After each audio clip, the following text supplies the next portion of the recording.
এই যে কিছুদিন আগে তপনের ছোট মাসি যে বিয়ে হয়ে গেল, সেই ছোট মাসির সঙ্গে যার বিয়ে হয়েছে মানে কি মাসির সঙ্গে যার বিয়ে হয়েছে মেশো হবে, তাহলে সেই মেশো নাকি বই লেখে। অর্থাৎ লেখকরা যে তপনের বাবা, ঠিক আছে, ছোট মামা বা মেজো কাকুর মতো মানুষ, এই বিষয়ে তপনের একটা সন্দেহ ছিল। সত্যি কি লেখকরা কি সত্যি আমার বাবা মামার মতোই সাধারণ মানুষ? সে একদিন নয় দুদিন নয় প্রায় বেশ কিছুদিন ধরে লেখককে লক্ষ্য করেছে। আসলে দেখো, যে যেটা হতে চায়, মনে করো আমি একজন অ্যাক্টর হতে চাই, তাহলে আমি একজন অ্যাক্টর বা অ্যাক্ট্রেসকে খুব কাছ থেকে দেখবো। চলো তাহলে আজকে আমরা শুরু করি আজকের আমাদের গল্প। দেখো, গল্পের নাম জ্ঞান চক্ষু। নামকরণটা একটু ব্যঞ্জনাধর্মী নামকরণ। যে কোনো গল্প সাহিত্য নামকরণে যদি আসি, তাহলে নামকরণকে তিনটি ভাগে করা হয়। এক, হতে পারে সেটা চরিত্র নির্ভর, হতে পারে সেটা বিষয় নির্ভর, কিংবা হতে পারে সেটা ব্যঞ্জনাবাহী। তো আমাদের আজকের এই গল্পটির নামকরণ আশাপূর্ণা দেবী রেখেছেন জ্ঞান চক্ষু, যেটি একটি বিষয় নিয়ে মানে সরি ব্যঞ্জনাবাহী নামকরণ। অর্থাৎ এখানে জ্ঞান চক্ষু, দেখো চক্ষু কিন্তু দুটো, বাম আর ডান, এই যে দুটো চোখ, কিন্তু আমাদের এই দুটো চোখ বন্ধ করার পরও আমরা কিন্তু অনেক কিছু দেখতে পাই। কোন চোখ দিয়ে? মনের চোখ দিয়ে, আমাদের জ্ঞানের চোখ। আসলে এই জ্ঞানের চোখই হচ্ছে আসল চোখ। আমাদের এই বাইরের যে চোখ দুটোতে দেখি, এই চোখ দুটো আসলে আমরা শুধু বাইরের সামনের জিনিসটা দেখি, সেটা হতে পারে সত্য কিংবা মিথ্যা। কিন্তু আমরা জ্ঞানের চোখ দিয়ে যা দেখি, সেই জ্ঞানের চোখই হচ্ছে আমাদের আসল চোখ, যে চোখে আমাদের সবসময় প্রকৃত সত্যটা ধরা পড়ে। কিন্তু আমরা প্রথমে জ্ঞানের চোখ খুলি না, আমরা আগে বাহ্যিক চোখ দিয়ে আমরা দেখি।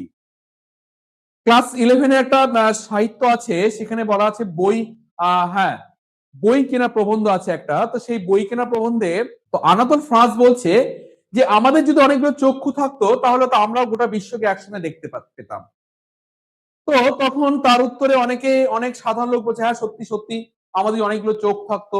আমরা হিমালয় দর্শন যে প্রবন্ধটা ছিল তোমাদের ক্লাস 9-এ, হ্যাঁ সেখানে তোমরা পড়েছিলে যে লেখিকা বেগম রোকেয়া বলছে যে পাহাড়ের সৌন্দর্য দেখার পর, ঠিক আছে, তিনি বলছেন যে পাহাড় বলছে আমাকে দেখ, ঝর্ণা বলছে আমাকে দেখ। তো তখন তিনি বলছেন যে এই দুটো চক্ষু দিয়ে আমি কত কি দেখবো, আর হে জগদীশ্বর, আমাকে অসংখ্য চক্ষু কেন দেন নাই, একসঙ্গে অনেক কিছু দেখতে পেতাম। তো সেখানে আনাতোল ফ্রান্সও বলছিল যে আমাদের অনেকগুলো চোখ যদি থাকতো আমরা দেখতে পেতাম। তখন সাধারণ মানুষ বলছে, হ্যাঁ সত্যি তো, অনেক চোখ থাকলে খুব ভালো হতো। তখন তিনি বলছেন, সে আনাতোল ফ্রান্স সেই দার্শনিক বলছে যে কেন নেই, আমাদেরও তো রয়েছে, আমাদেরও অসংখ্য চোখ রয়েছে। আমরা চাইলেই অসংখ্য চোখ তৈরি করে নিতে পারি। কোথায়? মনের মধ্যে। কিভাবে? না বই পড়ে। যত আমরা বই পড়বো তত আমাদের জ্ঞানের চোখ খুলবে। আর জ্ঞানের চোখ অসংখ্য চোখ। আমি যত বেশি বই পড়বো, যত বিষয় নিয়ে পড়বো, আমার ততগুলো চোখ। আমি ইতিহাস পড়ে আমার ইতিহাস বিষয়ে চোখ খুলে যাবে, আমি দর্শন নিয়ে পড়ে দর্শন, আমি বিজ্ঞান, আমি হচ্ছে চিকিৎসা শাস্ত্র, যে বিষয়ে আমি পড়াশোনা করব আমার সেই বিষয়ে আমার জ্ঞান বাড়বে। আর জ্ঞান বাড়া মানেই তো একেবারে জ্ঞানের চোখ খোলা। কিন্তু এই কথাটা বলেছেন ওখানে, বোঝা গেল? তাই বলছি আজকে যে আমাদের গল্প, সেই গল্পে জ্ঞান চক্ষু মানে জ্ঞানের চোখ খোলা। এই জ্ঞানের চোখ আমাদের উন্মিলন করতে হবে। কিন্তু এই জ্ঞানের চোখ কি সহজে খোলে? না, সহজে খোলে না। এই জ্ঞানের চোখ খুলতে হলে আমাদের আগে কি না ধাক্কা পেতে হয়, বেগ পেতে হয়, তারপরেই জ্ঞানের চোখ খোলে। আসলে আমি যখন কোথাও গিয়ে ঠেকে যাব, যখন কোথাও গিয়ে আমি আঘাত পাবো, তারপরেই কিন্তু আমি বুঝতে পারবো যে না, এটা আমার ভুল হয়েছে। তখন আমি আমার অন্তর্চক্ষুতে বিষয়টা বিবেচনা করে আমি তখন সঠিক সিদ্ধান্তে পৌঁছাবো।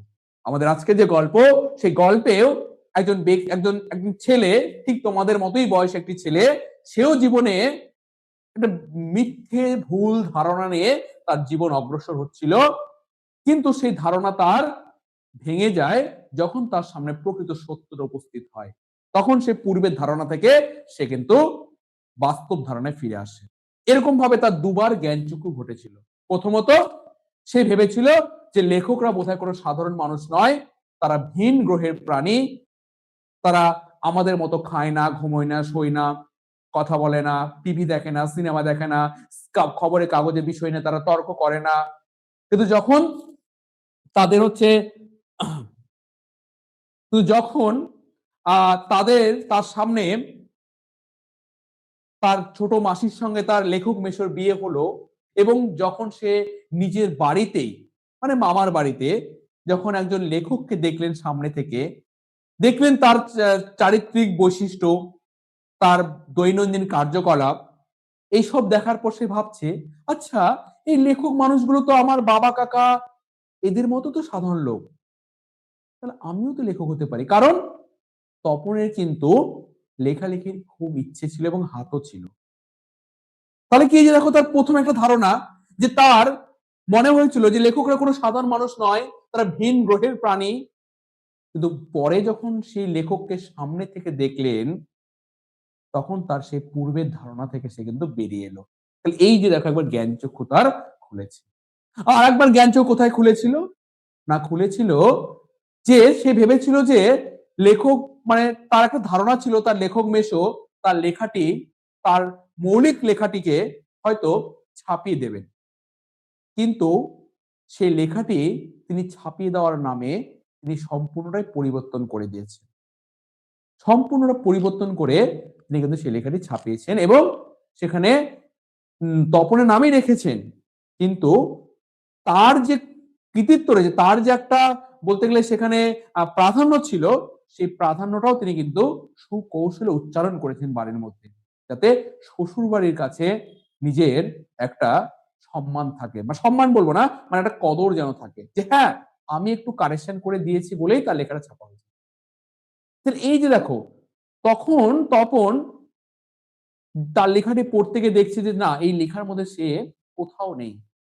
কারেকশন করার নামে তার মেসো সম্পূর্ণ লেখাটিকে পাল্টে দিয়েছে। তখন তপন নিজের নামে অন্যের লেখা পড়তে গিয়ে যে দুঃখ, যে কষ্ট পেয়েছিল এবং নিজের কৃতিত্ব যে তার শূন্য, এটা যখন প্রকাশ হচ্ছিল সবার সামনে, যে তো যদি তপনের মেসো না থাকতো তাহলে তপনের লেখা কবে কোনোদিনই ছাপা হতো না। এই যে তার নামে যে একটা বদনাম, নিজের লেখক সত্তার যে একটা অপমান, কারণ তপন তো আর ফাঁকিবাজ লেখক নয়, সে নিজে যা লিখতে পারে সেটাই সে লেখে, সে ফাঁকি দিয়ে কখনো নাম কিনতে চায়নি। যদি না ছাপাতো, না ছাপতো, মেশো বলতো এসে যে তোমার লেখাটা ভালো হয়নি, তুমি আরো ভালো লিখো, সে আরো ভালো লিখতো, কিন্তু সেইভাবে ফাঁকি দিয়ে কখনো নাম কিনতে চায়নি। এতে তার লেখক সত্তায় আঘাত লেগেছে। তাই সে ভেবেছে এবার যদি সে লেখা ছাপতে দেয়, নিজে গিয়েই লেখা ছাপতে দেবে, কারো করুণা নয়, কারো সাহায্যে নয়। এতে যদি সম্পাদক মনে করে লেখাটি ছাপানো যায় তাহলে যাবে, আর না হলে না যাবে। এতে তার দ্বিতীয়বার জ্ঞানচক্ষু খুলেছিল। বোঝা গেল? এই হচ্ছে জ্ঞানচক্ষু, অর্থাৎ নিজের মন থেকে যে ধারণা আসে, বাইরের চোখ না, নিজের মনের যে ধারণা, সেটাই হচ্ছে জ্ঞানচক্ষু। বোঝা গেল সবাই? আসল সবাই বুঝতে হচ্ছে গল্পের নামটা কি?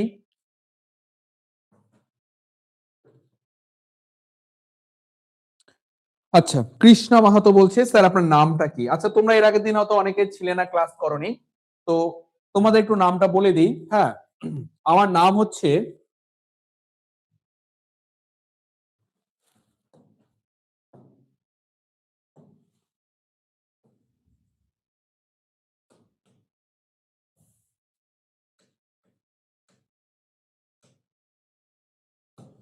সেন্টু মন্ডল। হ্যাঁ, আমার নাম সেন্টু মন্ডল।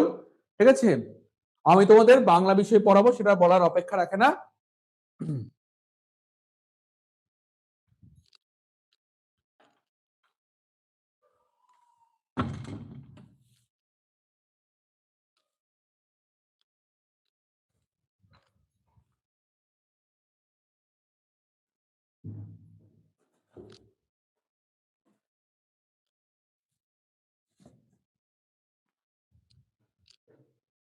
আচ্ছা, ঠিক আছে, তো স্যার আপনি কতক্ষণ ক্লাস করাবেন? দেখো ক্লাস শুরু হলো না, তাতে কতক্ষণ? হ্যাঁ, ধরে রাখো ঘন্টা খানেক, ঘন্টা তো ক্লাস করাবোই, তার বেশিও করাতে পারি। ঠিক আছে,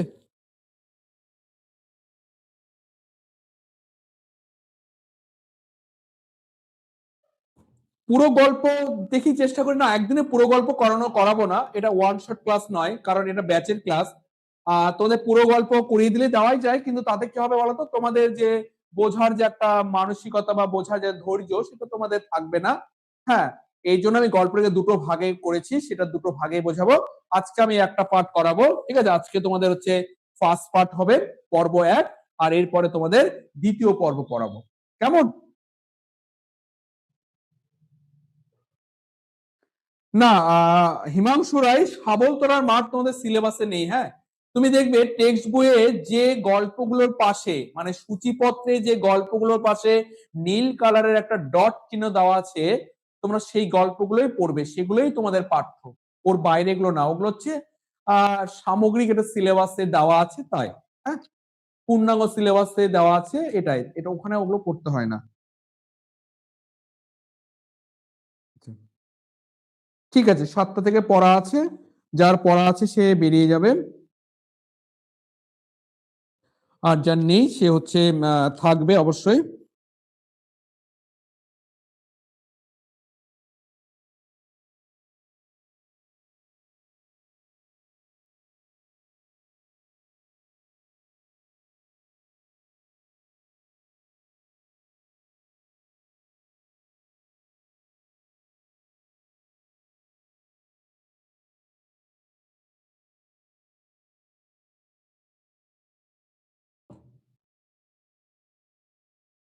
আচ্ছা আচ্ছা, চলো না, 9টা পর্যন্ত তো করানো সম্ভব না ক্লাস, মাথা পাগল হয়ে যাবে। আচ্ছা, অবশ্যই তোমাদের কোশ্চেন, তোমাদের এই গল্পের উপর যে প্রশ্নগুলো হয় সেগুলো অবশ্যই দেবো, কিন্তু হ্যাঁ, আগে মাধ্যমিক পরীক্ষাটা মানে দিতেই পারেনি, কিন্তু কি বলতো যে বড় কোশ্চেন গুলো একটু সাজেশন করে পড়াই ভালো। তো দেখি এবারে জ্ঞানচক্ষু থেকে আসার সম্ভাবনা প্রবল আছে। তো যদি দেখি জ্ঞানচক্ষু থেকে এবার এসেছে, তাহলে আমাদের এর পরের জ্ঞানচক্ষু থেকে আসার সম্ভাবনা কম থাকে, তবে সব গল্পের উপরে তোমাদের কোশ্চেন দেবো, সব গল্পের উপরে কোশ্চেন থাকবে, কেমন? অসুবিধা নেই, সমস্ত কিছুর উপরে তোমাদের আমার হ্যান্ড নোটস থাকবে, আমাদের প্রিমিয়াম নোটস সেকশনে তোমরা অবশ্যই পাবে, যারা পেইড ব্যাচে আছো তারা অবশ্যই পাবে। ঠিক আছে, তাহলে চলো গল্পটা শুরু করা যাক। দেখো, প্রথমে বলি যে বাবা এটা কি হয়েছে আমার? আচ্ছা, দেখি, আরে বাপরে, এ তো একদম মিরর করে দিয়েছে, এ তো মনে হচ্ছে লেখা বোধহয় ভাসছে জলের উপর। বেশ, খুব ভালো লাগছে তো দেখতে। বাহ, সবগুলোই তাই।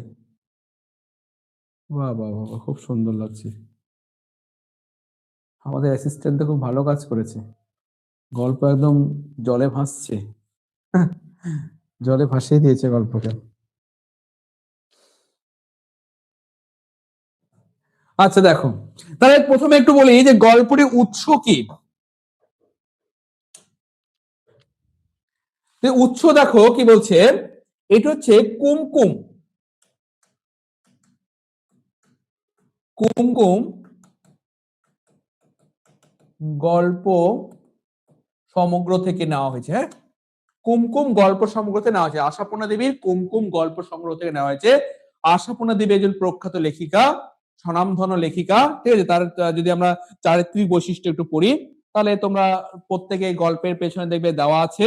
ঠিক আছে, ওনার চারিত্রিক বৈশিষ্ট্য, ওনার জন্মস্থান বৃত্তান্ত দেওয়া আছে, তোমরা সেখান থেকে দেখে নিও। হুম, তার একটা ডাক নামও ছিল, এটাও তোমাদের একটু বলে রাখি, তার একটা ডাক নাম ছিল, ডাক নাম সৃষ্টি ছাড়া।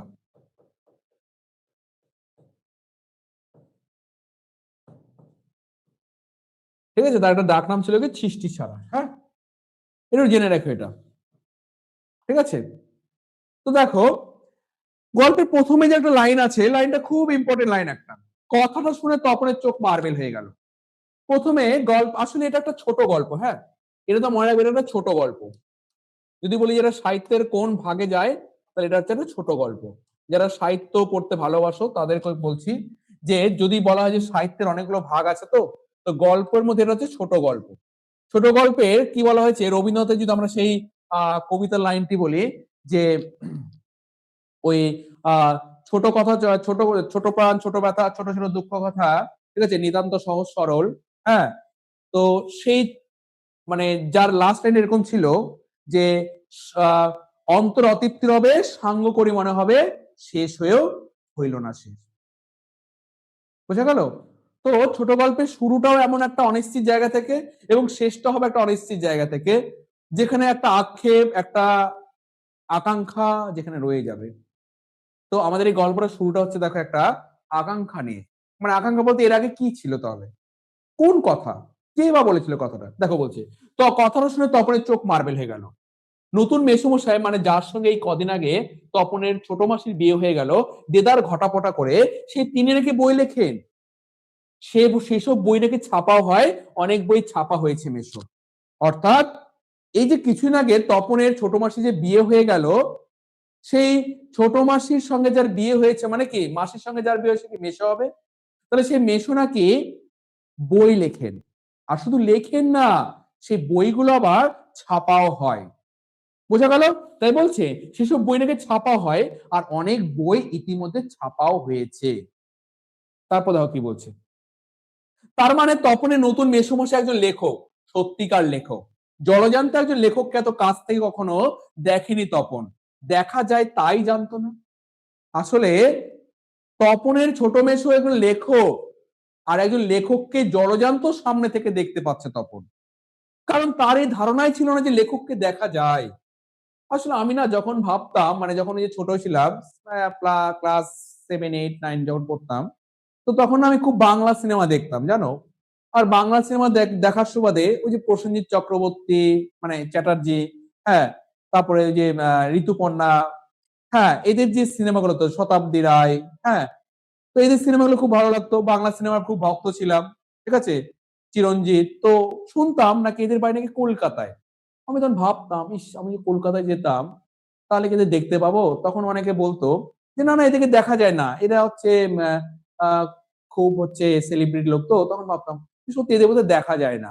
হ্যাঁ, এরা বোধহয় খুব হচ্ছে মানে অন্দরমহলে থাকে, এবং এরা বোধহয় বাইরে বেরোয়, সারাদিন বাড়িতেই থাকে, এরা কখনোই বাইরে বেরোয় না। কারণ তারা যদি বাইরে বেরিয়ে যায় তাহলে তাদের সিনেমা তো কেউ দেখবে না, তাদের দেখে নেবে। আমার একটা ধারণা এরকম ছিল জানো, যে এই যে ধরো কোন একটা সিনেমায় প্রসেনজিৎ চক্রবর্তী মারা গেল গুলি খেয়ে সিনেমার শেষে, খুব কেঁদেছিলাম। প্রসেনজিৎ মারা গেল, গুলি টুলি খেয়ে গেল, ঠিক আছে। পরের দিন দেখছি আবার একটা সিনেমা বেরিয়েছে, সেখানে দেখলাম আবার প্রসেনজিৎ চ্যাটার্জি সে অভিনয় করছে। ও মা, একে কি হলো, কালকে না দেখলাম ইনি মারা গেলেন, আজকে আবার অভিনয় করছে, কোথা থেকে আসলো?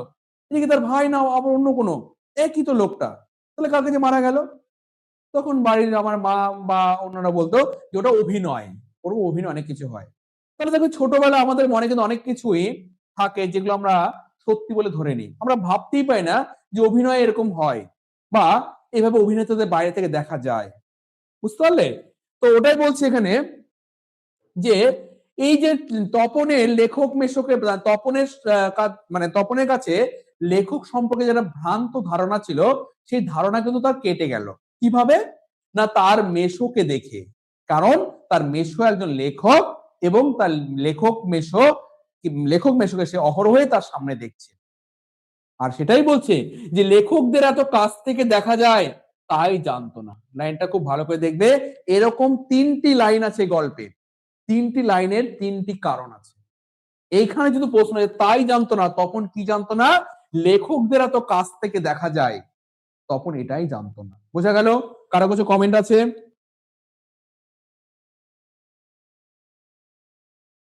আচ্ছা, এই কোর্সটা কত মাস সেটা তোমরা দেখে নেবে, হ্যাঁ। নবীন স্যারের কাছে যোগাযোগ করবে, ঠিক আছে। ওনারা বলতে পারবেন কত মাসের কোর্স। দেখো, লেখকরা যে তপনের বাবা, ছোট মা বাবা, মেজ কাকুর মতো মানুষ, এ বিষয়ে সন্দেহ ছিল তপনের। অর্থাৎ লেখকরা যে তপনের বাবা, ঠিক আছে, ছোট মামা বা মেজ কাকুর মতো মানুষ, এই বিষয়ে তপনের একটা সন্দেহ ছিল, যে সত্যি কি লেখকরা কি সত্যি আমার বাবা মামার মতোই সাধারণ মানুষ। এটা সন্দেহ ছিল তপনের, ঠিক আছে। তাহলে এখানে একটা কোশ্চেন হবে যে এই বিষয়ে সন্দেহ ছিল তপনের। তপনের কোন বিষয়ে সন্দেহ ছিল? লেখকরা যে তার বাবা, কাকা, ঠিক আছে, মেজ সরি বাবা, ছোট মামা বা মেজ কাকুর মতো সাধারণ মানুষ, এই বিষয়ে তপনের সন্দেহ ছিল। সে ভাবতেই পারতো না যে লেখকরা সাধারণ মানুষের মতোই মানুষ। তারপরে কিন্তু নতুন মেশোকে দেখে জ্ঞান চক্ষু খুলে গেল তপনের। তাহলে যে দেখো প্রথমবার তার জ্ঞান চক্ষু খুললো, অর্থাৎ তার নতুন মেশোকে দেখে তার প্রথমবার জ্ঞান চক্ষু খুলে গেল। ঠিকই, আমি কি ভাবতাম আর কি, লেখকরা এরকম সাধারণ মানুষের মধ্যে দিন যাপন করে, আসলে লেখকরা অন্য কেউ নয় তো। সেলিব্রিটিরা, তারা যে সেলিব্রিটি যতই হোক, তারা তারা হচ্ছে যতই সিনেমা অভিনয় করো, তারা কি কোনো পার্টিতে যায় না? তারা কি কোথাও অনুষ্ঠানে যায় না? তারা কি বাইরে বেরোয় না? তারা কি স্নান করে না? তারা কি খায় না? তারা কি ঘুমোয় না? তারা কি কথা বলে না? সবই তো করে। কে বলেছে তারা? হ্যাঁ, তারা লোক মানে জনসম্মুখে বেশিক্ষণ থাকে না এই কারণে যে একটা ক্রাউড হয়ে যাবে, মানুষজন ভিড় হয়ে যাবে, উপচে পড়বে। হ্যাঁ, তাই তারা কি করে একটুখানি মানে গার্ড ফার্ড নিয়ে তারা ঘোরে। তাহলে হুমড়ি খেয়ে কেউ পড়ে গেল, তাই না? কিন্তু তারাও তো সাধারণ মানুষ। এই যে কিছুদিন আগে মেসি এসেছিল, হ্যাঁ? কলকাতা স্টেডিয়ামে, তোমার হচ্ছে যুব ভারতী স্টেডিয়ামে। সে কি ধুন্ধুমার কাণ্ড। তাহলে এই যে মানুষের যে উচ্ছ্বাস, আসলে মানুষ ভাবছিল যে ভগবানকে দেখতে এসছি এখানে। আসলে ভগবান আসলে ভগবান কি? উনি তো সাধারণ মানুষের মতোই মানুষ। তিনিও হেঁটে বেড়াচ্ছেন, গল্প করছেন, ফ্লাইং কিস ছুটছেন, তাই না? সবই তো করছেন। কিন্তু মানুষ ভাবছিল যে কি না কি হয়তো ইয়ে হবে। আসলে মানুষের উচ্ছ্বাস, একটা আনন্দ, মেসিকে সামনে থেকে দেখবো। ঠিক আছে? এই যে একটা ব্যাপার থাকে। কিন্তু সেও তো মানুষ। আর ৫ টা মানুষের মতো মানুষ। হ্যাঁ, আর ৫ টা মানুষের মতো মানুষ কিন্তু গুণের দিক থেকে নয়। তিনি আর ৫ টা মানুষের থেকে গুণের দিক থেকে অনেক বেশি মানে উন্নত। যাই হোক, চলো তারপর কি বলছে? আশ্চর্য, কোথাও কিছু উল্টোপাল্টা নেই, অন্যরকম নেই, একেবারে নিছক মানুষ। নিছক মানে কি? নিছক মানে হচ্ছে একেবারে, হ্যাঁ?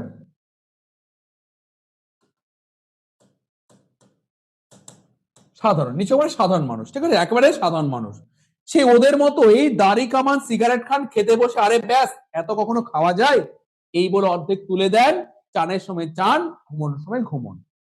অর্থাৎ এই যে ওদের মতো বলতে তপনের বাবা, ছোট মামা, মেজো কাকুর মতোই এই মেসোও কিন্তু সবকিছুই করে। স্নানের সময় স্নান করেন, ঘুমানোর সময় ঘুমন, খাওয়ার সময় আমার কি বলে, আরে না না বাস বাস আর দিতে হবে না।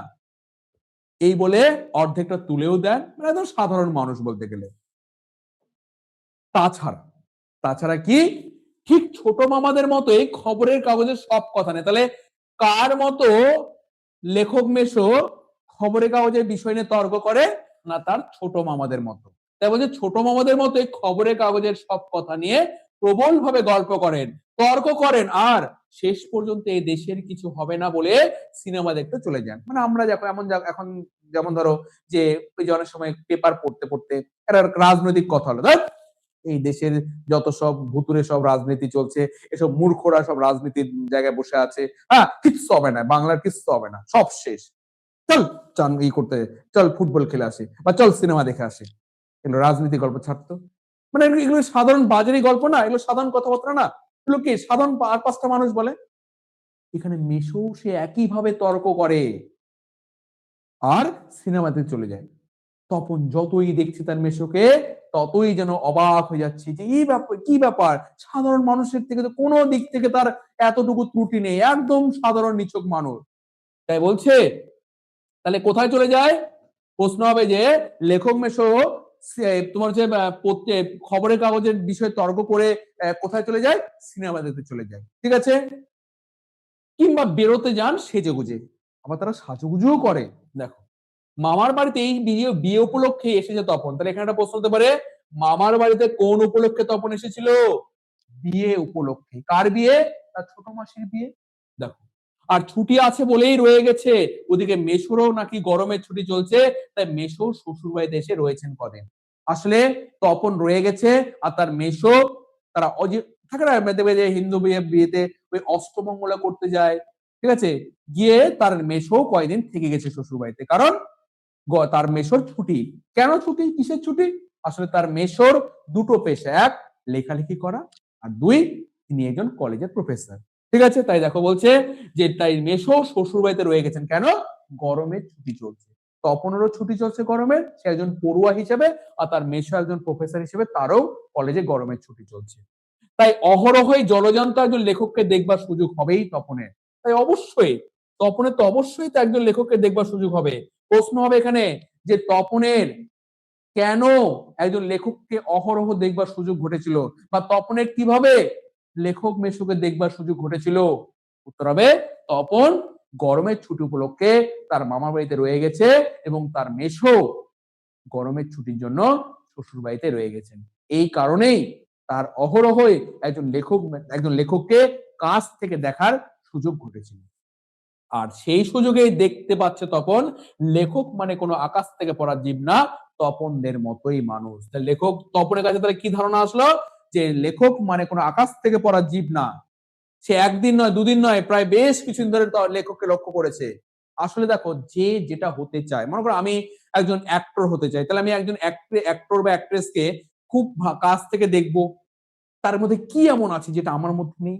আমি কি তাহলে হতে পারবো না? আচ্ছা, উনিও তো, তারও তো দুটো হাত রয়েছে, দুটো পা, আমার তো দুটো হাত দুটো পা। আচ্ছা, উনিও তো কোমর দুলাতে পারে, আমিও তো পারি। আচ্ছা, উনিও তো সুন্দরভাবে কথা বলতে পারে, আমিও তো পারি। মানে সব দিক থেকে মিলিয়ে নেওয়া নিজেকে। বুঝা গেল? তাই বলছে যে এইভাবে তপন ভাবছে যে না, লেখকরা তো আকাশ থেকে পড়া জীব না, আমার তো ভ্রান্ত ধারণা ছিল, আমার তো ভুল ধারণা ছিল, লেখকরা তো সাধারণ মানুষের মতোই মানুষ। তবে তপনই বা লেখক হতে বাধা কি?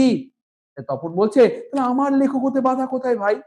আমিও তো লেখক হতে পারি, আমিও তো এরকম সাধারণ মানুষের মধ্যে মানুষ, তাহলে আমিও লেখক এই যে দেখো, তার কিন্তু এবার একটা ধারণা হলো যে আমিও তাহলে লেখক হতে পারি। ঠিক আছে, একটু ওয়েট করো, আমি জাস্ট 2 মিনিট আসছি। হ্যাঁ,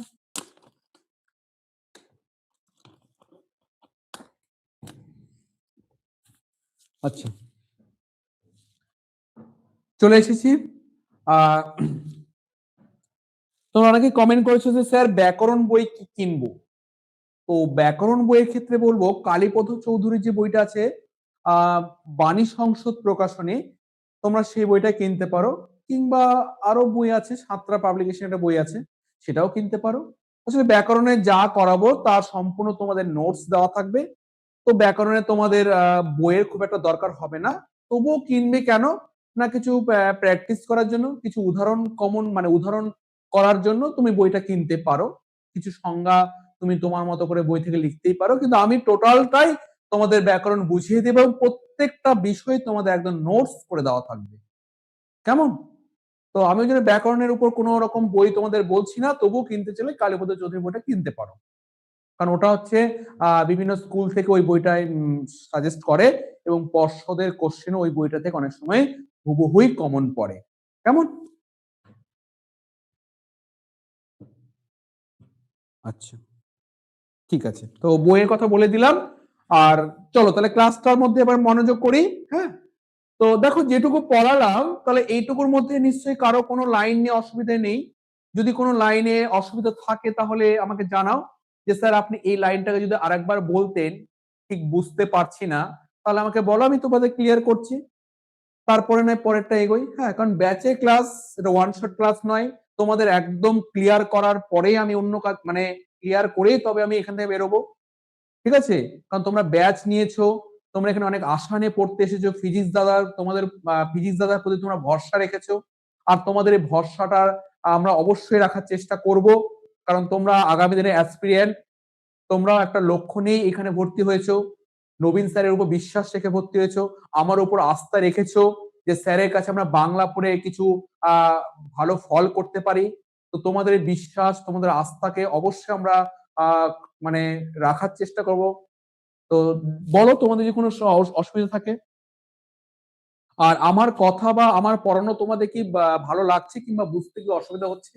যে অনেকে হয়তো অনেক সময় বলে যে স্যার আপনার কথাগুলো ঠিক না বুঝতে পারি না, বা আপনার কথাগুলো খুব দ্রুত হয়ে যায়। হ্যাঁ, আমি প্রথম প্রথম যখন ক্লাস করাতাম একটু হয়তো দ্রুতই কথা বলতাম।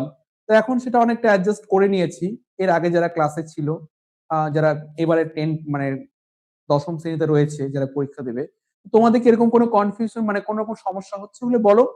ঠিক আছে, কারণ দেখো একটা কথা কি জানো তো, শিক্ষক শব্দটার মানে হচ্ছে শব্দের উৎপত্তি হচ্ছে শিখ ধাতু থেকে। আসলে যার মানে যে শেখায় এবং যিনি শেখেন, একই মানে যিনি শেখান এবং যিনি নিজেও শেখেন। তো তোমাদের কাছেও আমার অনেক কিছু শিক্ষার বাকি আছে। তো তোমরাও আমাকে অনেক কিছু বলতে পারো, শেখাতে পারো যে স্যার আপনি এইভাবে যদি পড়াতেন আমাদের খুব ভালো হতো, তাহলে আমি একটা তোমাদের শিক্ষা পেয়ে গেলাম যে আমাকে এইভাবে পড়াতে হবে। আর আসলে আমি এই ইউটিউব ক্লাসে মানে সরি ইউটিউব বলবো না, এই অনলাইন ক্লাসে আমি সম্পূর্ণই নতুন। হ্যাঁ, বলতে গেলে একেবারে কি বলবো, আনারই যাকে বলা হয়। হ্যাঁ, একদমই আমি প্রথিতযশা কোনো টিচার নই। ঠিক আছে, জাস্ট তোমাদের সামনে একজন বলতে গেলে সহযোগী হিসেবে কাজ করে যাব। ঠিক আছে, তোমাদের বর্তমান বাজারে অনেক বড় বড় চ্যানেল আছে, অনেক ভালো ভালো টিচার সেখানে পড়াচ্ছেন। তাদের কাছে সত্যি আমি গৌণ, সত্যিই গৌণ, কিছুই না আমি। আমি চেষ্টা চালাচ্ছি তোমাদের কাছে যতটা পারি, আহ মানে কি বলবো, যে যতটা পারি তোমাদের সাহায্য করতে।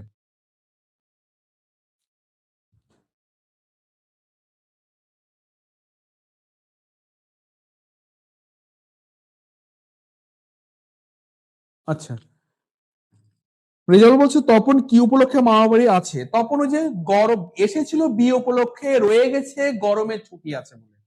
ঠিক আছে রেজাউল, তিনি এসেছিলেন গরমে বিয়ে উপলক্ষে, আর রয়ে গেছে তার গরমের ছুটি আছে বলে। হ্যাঁ, আচ্ছা সুদীপ, স্যার ঝেড়ে দিলেন পুরো। কি ঝাড়লাম সুদীপ? একদমই কিছু ঝাড়ার কথা আমি বলিনি। হ্যাঁ, আমি কখনোই কিন্তু কোনো মানে ঘুরিয়ে পেঁচিয়ে ব্যঞ্জনা বাহী হয়ে কথা বলি না। হ্যাঁ, আমি ব্যঞ্জনা মূলক গল্প কবিতা পড়াই, কিন্তু আমার কথায় কোনো ব্যঞ্জনা থাকে না। আমি যা বলি মুখেই বলে দিই যে হ্যাঁ আমি সত্যি আমি গৌণ টিচার একজন। আমার কোনো আমার কোনো সেরকম অভিজ্ঞতা নেই পড়ানো। দেখছো না কিরকম আহ হ্যাঁ, দেখো মানে আর কি বলবো। যাই হোক, তোমরা একটু সহযোগিতা করো আমার সঙ্গে, কোঅপারেট করো। আমি তোমাদের অবশ্যই কথা দিচ্ছি একটা ভালো কিছু দেওয়ার চেষ্টা করব, সত্যি বলছি। চলো তাহলে শুরু করি পরের অংশ। আচ্ছা, এরপর দেখো বলছে মেসোমশাই কলেজের প্রফেসর, তাহলে তার পেশা কি? মেসোমশাই পেশা হচ্ছে একজন কলেজের প্রফেসর। তাহলে তার দুটো পেশা, এক তিনি হচ্ছে লেখক, দুই তিনি প্রফেসর। ঠিক আছে। আচ্ছা স্যার, আমরা নোট কোথা থেকে পাবো? ওই যে তোমরা যে ব্যাচ কিনেছো সেই ব্যাচেই দেখবে যে প্রিমিয়াম নোটস বলে একটা সেকশন আছে। না হলে তোমরা হোয়াটসঅ্যাপ নাম্বারে কল করবে কিংবা মেসেজ করবে। তোমাদের যে আমাদের অ্যাসিস্ট্যান্ট যিনি আছেন তিনি এগুলো সবসময় চেক করেন, তোমাদের সমস্ত কিছু গাইড করে দেবেন। একবার হলে দুবার মেসেজ করবে, তোমাদের বলে দেবে কোথা থেকে নোটস পাবে, তোমরা সব পেয়ে যাবে তোমরা। কেমন? চলো তারপর, এখন আমি কোনো নোটস মানে দিইনি। নোটস যখন দেওয়ার সময় হবে তোমাদের বলে দেবো যে আজকে আমি এই নোটসটা তোমাদের দিয়েছি, তোমরা ওখান থেকে কিন্তু কালেক্ট করে নিও। ঠিক আছে।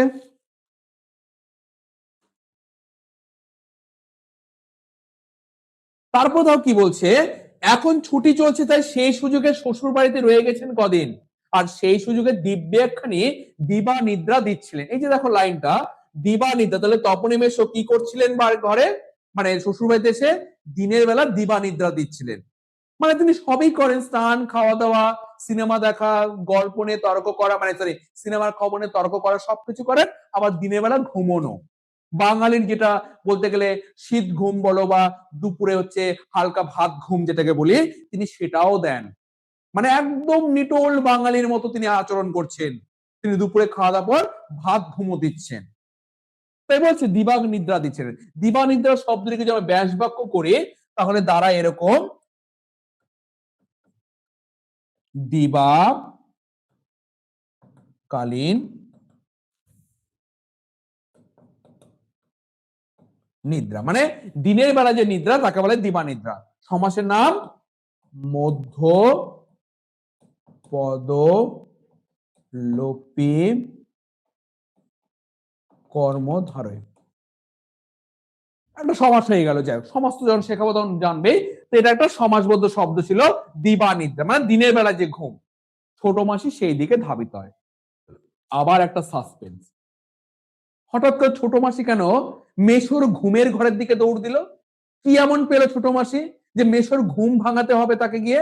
দেখো, তপন অবশ্য না করে প্রবল আপত্তি তোলে, বলছে না মাসি যেও না যেও না যেও না। তপন কিন্তু আপত্তি তোলে, কিন্তু কে শোনে তার কথা? তপনের কথা কেই বা শোনে?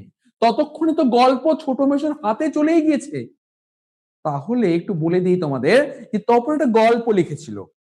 যেহেতু সে গল্প লেখার মানে তার গল্প লেখার খুব নেশা, তো সে একটা ভয়ে ভয়ে গল্প লিখেছে। আর সেই গল্পটা তার মাসিকে দেখিয়েছে যে মাসি দেখো একটা গল্প লিখেছি। আর তার মাসি যেহেতু জানে যে তার তার বর হচ্ছে একজন লেখক, মানে সম্পাদকের সঙ্গে সবসময় যোগাযোগ রয়েছে, যাতায়াত রয়েছে পত্রিকার অফিসে, তাই তিনি কি করলেন, ও গল্পে দে তোর গল্পটা তোর মেশোকে দেখাই গিয়ে, বলে সে নিয়ে যাচ্ছে। আসলে কি বলতো এখানে তপন কেন আপত্তি তুললো? আসলে আপত্তি তোলা মানে হচ্ছে যে সে তো লেখক নয়, সে তো সামান্য একজন ছাত্র। ছাত্র বয়সে একটু লেখালেখি করার সুযোগ। এবার এই লেখাটা অত বড় যে লেখকের কাছে দেখাবে, না জানি তিনি কি বলবেন, না জানি কত অপমান করবেন, না জানি আমার কত লজ্জা লাগবে। উনি কত বড় লেখক আর আমার এই সামান্য লেখা দেখবেন, লজ্জা লাগছে। লজ্জা বশত তিনি না করছেন তপন। আসলে তুমি ধরো গান করতে পছন্দ করো, হ্যাঁ হয়তো একটা গান তুমি করেছো, সেই গানটা হয়তো রেকর্ড করেছো। ঠিক আছে, সেই রেকর্ডটা তোমার অবর্তমানে দেখো যে কাউকে মানে কোনো একজন বড় গায়ককে শোনাতে চাইছে। ঠিক আছে, তুমি প্রথমে কি ভাবে, না না এগুলো ভালো হয় না, আর দিস না দিস না, না না না না খুব একটা ভালো হয় না, না না না করিস না রে, হ্যাঁ লজ্জা লাগছে, তেমন কই গাইতে পেরেছি। বলছে না না দে না, এটা শোনায় না, উনি যদি গানটা শুনে যদি ভালো লাগে, যদি একটা কোনো কিছু অফার টফার দেন তোকে, না না এগুলো শোনাস না। আসলে আমরা প্রথমে লজ্জা লজ্জা করি, কিন্তু আবার ভাবি দিক না, একটু শুনুক না, শুনে যদি কিছু বলে, যদি আমার সুযোগ করে দেয় গানে, এই যে ব্যাপারটা। তাই বলছি যে তপন না করে প্রবল আপত্তি তুলে, কিন্তু কে শুনে তার কথা, ততক্ষণে ছোট মাসির হাতে গল্প চলে গেছে, হইচই করে দিয়েছে ছোট মাসি, তার ঘুম ভাঙে। কার ঘুম? ছোট মেশো ঘুম ভাঙে দিয়ে বলছে, ওই গো দেখো দেখো তপন একটা গল্প লিখেছে। তপন অবশ্য মাসির এই হইচইতে মনে পুলকিত হয়। পুলকিত মানে কি? আনন্দিত। আসলে তপন একটু আনন্দিতই হয়েছে, কারণ সেও চাইছিল তার লেখা গল্প তার মেশোর হাতে পড়ুক। কারণ সে তো নিজে গিয়ে দিতে পারে না, তার সে যদি নিজে মেশো দেখো তো গল্পটা হয়েছে কিনা, আসলে এটা কি হয়ে যাবে, এটা একটা বলতে গেলে তার অদ্ভুতের পরিচয় হয়ে যাবে। হয়তো তপনের মেশো না, এর যেরকম লিখে যাবে আমাকে দেখাতে এসছিস, এগুলো লেখা গল্প ছাপানো যায়? কিন্তু তার মাসি যেহেতু নিয়ে গেছে, তাই তার কিন্তু অতটা খারাপ লাগবে না।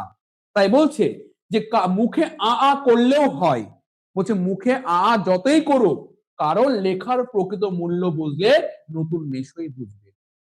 আসলে তপনের লেখার যদি কোনো প্রকৃত মূল্য থাকে, সেটা লেখক মেশোই বুঝবে। তুমি ধরো গান গাও, পাড়ার মঞ্চে তুমি একদিন গান গাইলে, ঠিক আছে, সেই মঞ্চে গান গেয়ে তোমার কিন্তু কোনো দাম হবে না, নাম হবে না। কেন নাম হবে না?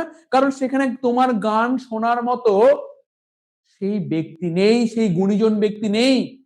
বরঞ্চ তুমি যদি একটা ভালো আসরে গিয়ে গানটা করো, যেখানে দুজন গুণী ব্যক্তি আছে যারা গান প্রকৃতই বোঝে, সেইখানে তোমার কদর আছে, সেইখানে তোমার দাম আছে।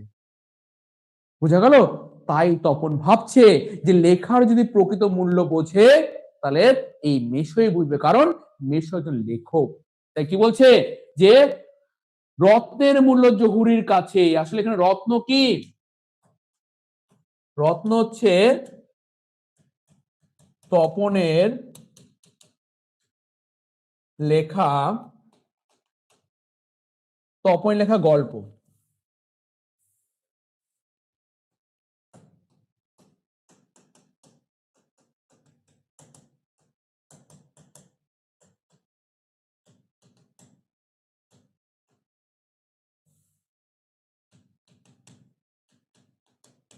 আর জহুরি হলো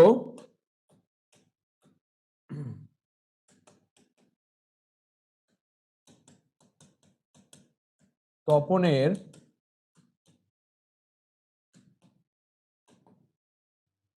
লেখক মেশো, ঠিক আছে? এটা কিন্তু খুব ভালো করে মানে রত্ন রত্ন আর জহুরিকে। আসলে একটা কথা আছে না যে রত্নের মূল্য জহুরির কাছে, অর্থাৎ রত্ন যদি কেউ চেনে সে জহুরি, সাধারণ মানুষ দেখলে কিন্তু রত্ন চিনতে পারবে না। আসলে এখানে রত্নটা হচ্ছে তপনের লেখা গল্প, আর জহুরি হচ্ছে তপনের মেশো। তাই তপন ভাবছে যে আমার লেখাটা যদি কেউ প্রকৃত মূল্য দিতে পারে, সেটা মেশোই পারবে। একটু পরে ছোট মেশো ডেকে পাঠান তপনকে, এবং বোধ করে নতুন বিয়ের শ্বশুর বাড়ির ছেলেকে খুশি করতে বলে ওঠেন, তপন তোমার গল্প তো দিব্যি হয়েছে, একটু কারেকশন করে করে দিলেই ছাপতে দেওয়া চলে। আসলে ইয়েটার কিন্তু অনেকটা মানে হয়ে যায় পরে, এটা কিন্তু মনে রাখবে। তপনের মেশো কি বলে, তপন তোমার খুব ভালো হয়েছে, আসলে এটা নতুন শ্বশুরবাড়ির লোককে খুশি করার জন্য। কারণ আমরা প্রত্যেকে দেখবে নতুন শ্বশুর বাড়িতে হলে আমরা সেখানে কিন্তু ওই একে 500 টাকা, ওকে 1000 টাকা, শালিকে 2000 টাকা কেন দিই? যাতে বলে না জামাই খুব ভালো মানুষ, এই বাপরে না বলতে টাকা দিয়ে দেয়, না বলতে এটা আনে সেটা আনে, কত কি করে, জামাই খুব ভালো। আসলে এটা তো একটা, এটা তো আমার একটা ক্রেডিট, তো আমি এটা যত পাবো তত কি আমার ভালো লাগবে। শ্বশুরবাড়ির লোকের কাছে যত ভালোবাসো শ্বশুরবাড়ির লোক তত তো ভালো। তাই তপনে মেশো কি বলে যে তপন তোমার লেখার তো দারুণ হাত, তোমার লেখাটাকে একটু কারেকশন করে করে দিলেই ছাপতে দেওয়া চলে, তোমার লেখার হাত আছে। তপন প্রথমটা ঠাট্টা, কিন্তু ভাবে ঠাট্টা, কিন্তু দেখে মেশোর মুখে করুণার ছাপ। তপন ভাবছে না না না মেশো বোধহয় ঠাট্টা করছে, কিন্তু মেশো এমন সিরিয়াসলি ভাবে বলছে, না তপন একদম তোমার লেখা দারুণ।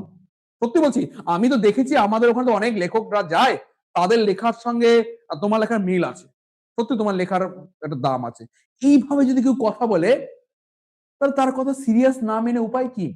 তপন কিন্তু প্রথমটা ঠাট্টা ভাবলেও মেশোর মুখে সেই সিরিয়াস ভাবটা দেখে সে কিন্তু বিশ্বাস করে আর আহ্লাদে কাঁদো কাঁদো হয়ে যায়, মানে আমার লেখাও ছাপবে, মানে এরকম একটা আহ্লাদ, মানে মনে একটা গর্ব হচ্ছে তার, বাহ আমার লেখাও ছাপবে, আমি তাহলে লেখক হয়েছি, মানে আমার লেখা ছাপবে, বাবা বাবা আমার লেখাও বইয়ে বেরোবে, একটা আহ্লাদ নিয়ে সে কিন্তু গদগদ হয়ে যায়। দেখো তারপরে কি বলছে, তাহলে বাপু তুমি ওর গল্পটা ছাপিয়ে দিও। অর্থাৎ মাসি তখন বলছে, এই কথাটা কে বললো, মাসি বললো। মাসি কি বলছে, তাহলে বাপু তুমি ওর লেখাটা ছাপিয়ে দিও। আসলে মাসি তার বরকে একটু ইয়ে করতেই পারে, একটু আবদার করতেই পারে, তাই না? তাই বলছে যে তুমি তাহলে গল্পটা ছাপিয়ে দিও, মেশোর উপযুক্ত কাজ হবে সেটা। তাহলে এখান থেকে একটা প্রশ্ন হতে পারে, মেশোর উপযুক্ত কাজ হবে, কোন কাজটা মেশোর উপযুক্ত হবে না, তার লেখা তপনের লেখা গল্পটা পত্রিকায় ছাপিয়ে দেওয়া। এই কাজটা যদি মেশো করে তাহলে সেটা তার কি খুব উপযুক্ত কাজ হবে একটা। মেশো তেমনি করুণার মূর্তিতে বলেন, তা দেওয়া যায়, আমি বললে সন্ধ্যা তারা সম্পাদক না করতে পারবে না। তাহলে কোন পত্রিকা ছাপাতে দেবে, লেখকের সঙ্গে, মানে তপনের মেশোর সঙ্গে কোন পত্রিকা যোগাযোগ রয়েছে, সন্ধ্যা তারা। বলছে হ্যাঁ হ্যাঁ হ্যাঁ, আমি যদি সন্ধ্যা তারা পত্রিকাকে বলি, ও আমার কথা ফেলতে পারে, মানে নিজের কতটা ক্রেডিট রয়েছে, নিজে কতটা বড় দেখাতে চাইছে, সেটা এখানে প্রকাশ করেছে মেশো। যে আমি বললে সন্ধ্যা তারা পত্রিকা জীবনেও না করতে পারবে না, আমি যদি বলি এটা আমার ভাগ্নের লেখা, এমনিতে ছাপিয়ে দেবে। তাই বলছে তপন তোমার গল্প আমি ছাপিয়ে দেবো, তুমি চিন্তা করো না, আমি কথা দিচ্ছি তোমার গল্প আমি ছাপিয়ে দেবো। বিকেলের চায়ের টেবিলে ওঠে কথাটা, এই কথাটা কখন ওঠে, বিকেলের চায়ের টেবিলে। এই যে তপনের লেখা গল্প, সেই গল্প ছাপিয়ে দেওয়া, এই বিষয়টা বিকেলে চায়ের টেবিলে ওঠে, কোথায়, তপনের মামার বাড়ি। আর সবাই সবাই তপনের গল্প শুনে হাসে, কিন্তু মেশো বলে না না না না না, হাসবেন না, হাসবেন ওর গল্প শুনে, মানে অন্য সদস্যরা হচ্ছে, এই জামাই তুমি কি বলছো, আরে বাচ্চা ছেলে কি না কি লিখছে, অ্যাং ব্যাং চ্যাং লিখছে, তুমি আবার সেগুলো ছাপাতে যাবে, হ্যাঁ ছাপাতে হবে না, আন্দাজি পাগল টাগল কি সব লিখেছে ওগুলো। তখন তপনের মেশো না না না হাসবেন না, কেন হাসবেন না, বলছে তপনের হাত আছে, আমি বলছি আমি একজন লেখক, আমি তো জানি কোন লেখা কিরকম, আমি বলছি তপনের লেখার হাত আছে, নচেত না হলে এই বয়সের ছেলেমেয়েরা গল্প লিখতে গেলেই তো হয় রাজা রানীর গল্প লেখে, নয়তো খুন জখম অ্যাক্সিডেন্ট অথবা না খেতে পেয়ে মরে যাওয়া এইসব মাল মশলা নিয়ে বসে। মানে এখনকার যে ছেলেমেয়েরা গল্প লিখছে তারা হয় এই খুন জখম অ্যাক্সিডেন্ট, রাজা রানীর গল্প, এই সব নিয়ে লেখে, এত সাধারণ বিষয়। কিন্তু তপন এইটুকু বয়সে সে কিনা তার প্রথম দিনে ভর্তি হওয়ার অভিজ্ঞতা নিয়ে সে একটি গল্প লিখেছে। তাহলে তপনের গল্প লেখার বিষয় কি, ওর ভর্তি হওয়ার দিনের অভিজ্ঞতা আর অনুভূতি, এই বিষয় নিয়ে সে একটা গল্প লিখেছে, ওর হবে। দেখো লাইন আছে, ওর হবে, ওর কি হবে, ওর লেখায় হাত হবে, ও লেখালেখি করতে পারবে, ও লেখক হবে, আমি বলছি লেখক হবে। আসলে এটা সবই কি, এটা এনকারেজ করা তপনকে, এবং তপনের বাড়ির লোকের সামনে নিজেকে একটা বিজ্ঞ বিজ্ঞ ভাব দেখানো, যে আমি বলছি, আমি লেখকে বলছি তপনের মধ্যে হাত আছে, ওর হবে। তপন বিহ্বল দৃষ্টি তাকায়, তপন হবে, মানে সে অবাক হয়ে যাচ্ছে যে তার লেখালেখির হাত আছে, সে লেখক হতে পারে, এটা সে ভাবছে। তারপর ছুটি ফুরলে মেশো গল্পটি নিয়ে চলে গেল, ছুটি শেষ, মেশো কি করলো, মামার বাড়ি থেকে গল্পটি নিয়ে চলে গেল তার বাড়িতে। তপনও কৃতার্থ হয়ে বসে বসে দিন গোনে। এবার তপন কৃতার্থ মানে কি, সে হাত জোর করে দিন গুনছে, কবে আমার সংবাদ আসবে, কবে আমার লেখাটা বেরোবে, সত্যি কি মেশো লেখাটা দেবে তো, নাকি সে এমনি আমার কাছ থেকে গল্পটা নিয়ে গেল, সে কিন্তু ভাবছে, এই কথাটাই ভাবছে তপন রাত দিন। ছেলেবেলা থেকেই তো রাশি রাশি গল্প শুনেছে তপন, আর এখন বস্তা বস্তা পড়ছে, কাজে গল্প জিনিসটা যে কি সেটা তো জানতে বাকি নেই। দেখো এখানে আর একটা লাইন আছে, সেটা জানতে তো বাকি নেই। আসলে দেখো ওই আগের লাইনগুলোর মতোই না, তাই জানতো না, এটাই তার জানা ছিল না। এখানে দেখো হচ্ছে সেটা জানতে বাকি নেই, তাহলে কি জানতে বাকি নেই, গল্প জিনিসটা কি, এই গল্প জিনিসটা কি এটা জানতে তপনের আর বাকি নেই, কারণ সে রাশি রাশি গল্প করেছে, সে রাশি রাশি গল্প শুনেছে, বস্তা বস্তা গল্প পড়ছে, তাই গল্প কিভাবে লিখতে হয়, গল্পের ভিতর কি কি থাকে, সে সব জানে। শুধু এটাই জানা ছিল না, দেখো এই যে আরেকটা প্রশ্ন ঠিক একই রকম, শুধু এটাই জানা ছিল না, কি জানা ছিল না, যে গল্প জিনিসটা এমন সহজ মানুষে লিখতে পারে। তাহলে কি জানা ছিল না তার, গল্প জিনিসটা এমন সহজ মানুষেই লিখতে পারে। আর এটাই জানতো না, কি জানতো না, বলছে সেটা জানতে বাকি নেই। কি জানতে বাকি নেই? যে গল্প জিনিসটা কি সেটা তার জানতে বাকি নেই। আর পরের লাইনটা কি আছে দেখো, যে এই শুধু এটাই জানা ছিল না, কি না গল্প এমন সহজ মানুষেই লিখতে পারে। ঠিক আছে, লাইনগুলো খুব ভালো করে ফলো করবে। নতুন মেশোকে দেখে জানলো সেটা, তবে আর পায় কে তপনকে। তাই বলছে আর কে পায় তপনকে। দুপুরবেলা সবাই যখন নিথর মানে ঘুমে যখন সবাই বিভোর, তখন তপন আস্তে আস্তে একটি খাতা নিয়ে, যে খাতা হোম টাস্কের খাতা, ঠিক আছে, বিয়ে বাড়িতে যেটি মা না নিয়ে ছাড়েনি, মানে তপনের মানে মা একটু বেশি পড়াশোনার প্রতি তার বলতে গেলে মানে টান রয়েছে, তাই ছেলেকে কখনোই তিনি পড়াশোনা থেকে বিচ্যুত হতে দেন না। তাই মামার বাড়িতে এনেছেন, তবুও হোম টাস্কের খাতা নিয়ে গেছেন, যে বাবু হোম টাস্কের খাতা নিয়ে নাও, ওখানে গিয়ে হোম টাস্ক করবে। আর তখন সে হোম টাস্কের খাতাতেই গল্প লিখে বসে। কি বলছে, সে 3 তলার সিঁড়িতে উঠে গেল। তাহলে কোথায় উঠে যায়, এটা এমসিকিউ প্রশ্ন হতে পারে। সে কোথায় উঠে গিয়েছিল? 3 তলার সিঁড়িতে। আর তোমরা বিশ্বাস করবে কিনা জানি না, এক আসনে বসে লিখে ফেলল আস্ত একটা গল্প। সে কি লিখে ফেললো? একটা আস্ত গল্প।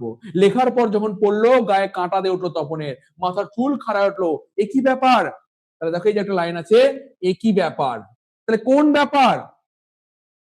না, ব্যাপারটা হচ্ছে যে সত্যি হুবহু একটি গল্পের মতোই লাগছে। মানে সে যে 3 তলার ছাদের উপর যে বসে গল্পটা লিখেছে, সেটা সত্যি একটা গল্প হয়ে গেছে।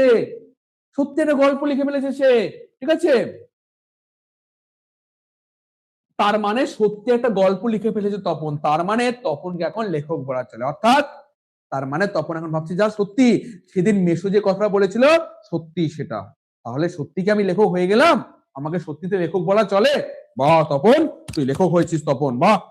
সে নিজেকে সাবাস দিচ্ছে, তপন তুই লেখক হয়েছিস। সেদিন মেসো বললো আবার দেখ আজকে যেটা লিখেছিস, নিজেই নিজেকে কি করছে, নিজেই নিজেকে প্রশ্ন করছে। তপন তুই সত্যি তো গল্প লিখেছিস, আরে এগুলো তুই গল্প পড়িস, এত গল্প পড়েছিস, দেখ তোর ওই যে একজন নাম যারা লেখকের লেখা গল্প, আর আজকে তোর এই লেখাটা দেখ, মেলা একই রকম। তো সবকিছু একই রকম, ভাব ভাষা কাহিনী সবই তো একরকম। তাহলে তুই তো সত্যিই লেখক হয়ে গেলি তপন, নিজেকে প্রশ্ন করছে। তারপর হঠাৎ ভয়ানক একটা উত্তেজনা অনুভব করে তপন, আর দুধদারি নিচে নেমে এসে ছোট মাসিকে বলে বসে, ছোট মাসি একটা গল্প লিখেছি।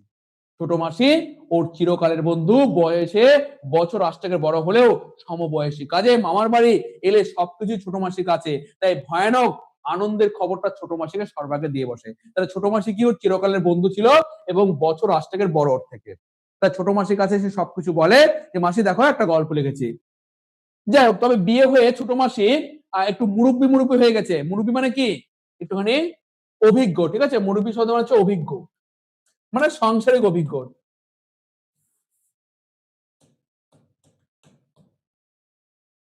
ঠিক আছে, সে একজন সাংসারিক অভিজ্ঞ হয়ে উঠেছে। ঠিক আছে, তাই গল্পটা সবটা না পড়ে একটু চোখ বুলিয়ে বেশ পিঠ চাপড়ানো শুনে বলে, ওমা এ তো বেশ লিখেছিস রে, কোনোখানতে টুকলিফাই করিসনি তো? আসলে দেখো যারা ধরো একটুখানি বিজ্ঞ বিজ্ঞ হয়ে যায়, হ্যাঁ তারা হচ্ছে ও ঠিক আছে লিখেছিস তো, আরে বাহ তাহলে লিখেছিস তো, দেখি দেখি দেখি, ঠিক আছে, এই কোথা থেকে টুকলি টুকলি করিসনি তো, মানে এরকম একটা বিজ্ঞ বিজ্ঞ ভাব। ছোট মাসি ভালো হবে না বলছি, মানে সে মাসির এই কথাতে একটু বিরক্তি হয়ে বলছে, ছোট মাসি ভালো হবে না বলছি, মানে সে তো কোনো টুকরি করেনি, সে তো নিজের থেকে লিখেছে। বুঝতে পারলো তো? তাই কি বলছে, আরে বাবা খেপছিস কেন, জিজ্ঞেস করছি বই তো নয়, রোজ তোর মেসমশে দেখায়, কিন্তু গেলেন তো গেলেনি যে। আসলে ওই গল্পটাই কিন্তু সে তার মেশোকে দেখিয়েছিল। বুঝা গেল? তারপরে তো ওই যে গেলেন তো গেলেনি, আর তো ফিরে এলেন না। ঠিক আছে, মানে ফিরে এলেন না, আসবে ফিরে। দেখো কোথায় গল্পে সে ৮-৭ ছাপার অক্ষরে গাঁথা চেহারাটি, যার জন্য হা করে আছে তপন মামার বাড়ি থেকে চলে এসেও। আসলে তপন তারপর থেকে শুধু এইটাই ভাবছি যে মেশো বলেছে তার হবে, তার লেখা গল্প ছাপে দেবে, কই কবে আসবে, কখন আসবে। মানে ধরো পরীক্ষা দিয়েছো মাধ্যমিক, এবার মাধ্যমিক পরীক্ষা দেওয়ার পর তোমার ধরো পরীক্ষা একটু ভালো হয়েছে। ঠিক আছে, এবার তুমি ভাবছো কবে রেজাল্টটা হবে, কখন আসবে রেজাল্ট, কবে আমি আমার টিভিতে আমার নামটা দেখবো, ইস কবে যে রেজাল্ট হবে, হ্যাঁ কেন হচ্ছে না, আমি কবে আমার টিভিতে নামটা দেখবো, কারণ আমাকে বলেছে স্যার যে তোমার হবে, তুমি ভালো নাম্বার পাবে, তুমি ভালো ফল করবে, তুমি এবার র্যাঙ্ক করতে পারো, স্যাররা বলেছে, আমিও পরীক্ষা দিয়ে আমি স্যাটিসফাই, কবে রেজাল্টটা হবে, হে প্রভু তাদের রেজাল্টটা করে দাও। তখনও কিন্তু সেরকম ভাবে কিতাব হয়ে শুধু ভাবছে কবে কবে কবে কবে রেজাল্টটা হবে, ঠিক আছে? তারপর দেখো, আচ্ছা, এইটুকুর মধ্যে কারো কোনো সমস্যা আছে বলো দেখি?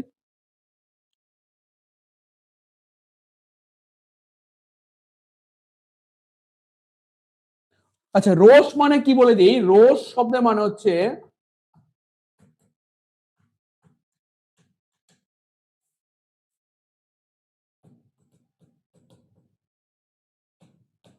অপেক্ষা কর।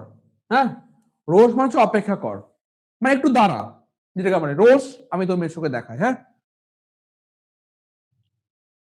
ক্লিয়ার তো সবার? কোনো অসুবিধা নেই? ক্লিয়ার তো?